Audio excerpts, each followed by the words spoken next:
আজকে শীতের তীব্রতাটা একটু বেড়েছে এখানকার স্থানীয়রা বলছেন, এবং আমরা সকাল থেকে কিন্তু আহ, আহ, কুয়াশায় আবৃত সবকিছু দেখেছি।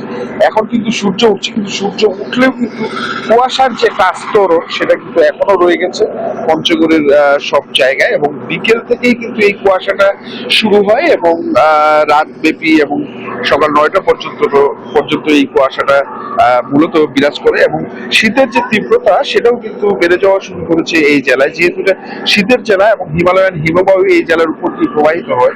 শীতের তীব্রতাটাও আস্তে আস্তে এই জেলায় বেড়ে যাওয়া শুরু করেছে। আজকে আবহাওয়া অফিস আমাদেরকে যেটা জানিয়েছে, আজকে 12.5 ডিগ্রি সেলসিয়াস তাপমাত্রা এই জেলায় বিরাজ করছে, এবং আবহাওয়া অফিস বলছে যে এটা ক্রমশ নিচের দিকে নামবে, এবং তাপমাত্রার যে পারদ সেটা নিচের দিকে যেমন নামা শুরু করেছে, এটা আরো নিচের দিকে যাবে, এবং 10 থেকে 0 দশকে ঘরে এটা চলে আসতে পারে, এবং সেই সময় কিন্তু একটা তীব্র এবং ঘন শৈত্য প্রবাহের কিন্তু আশঙ্কা করছে আবহাওয়া অফিস।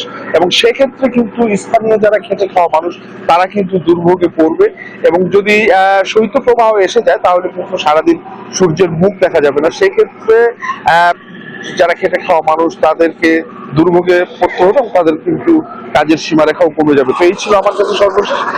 কুমিল্লায় অপেক্ষা করছেন মহিউদ্দিন, আমরা তার কাছে যাব শীতের খবর জানতে। মহিউদ্দিন, একটু জানাবেন আপনার এলাকার কি অবস্থা?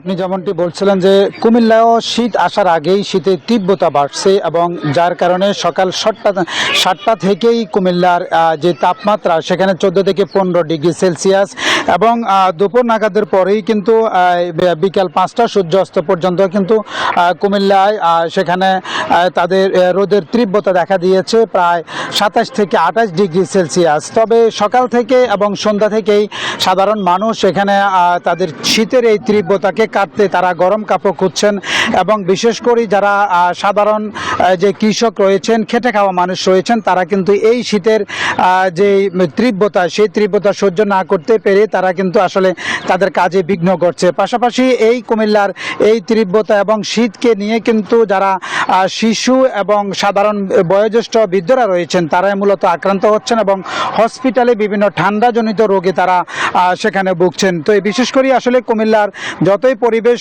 আস্তে আস্তে শীতের তীব্রতা বাড়ছে, ততই কিন্তু এই কুমিল্লার পরিবেশ আরও বেশি বেগবান হচ্ছে। তবে আশা করা যাচ্ছে যে এই শীত যতই বাড়বে ততই কিন্তু সাধারণ মানুষ এই শীত থেকে কীভাবে বাঁচবে সেই গরম কাপড় গুলো তারা পরিধান করার চেষ্টা করছে। তো এই ছিল আসলে কুমিল্লার এই মুহূর্তে সর্বশেষ। চলে যাচ্ছি আমি স্টুডিওতে, আসিফ টিফু।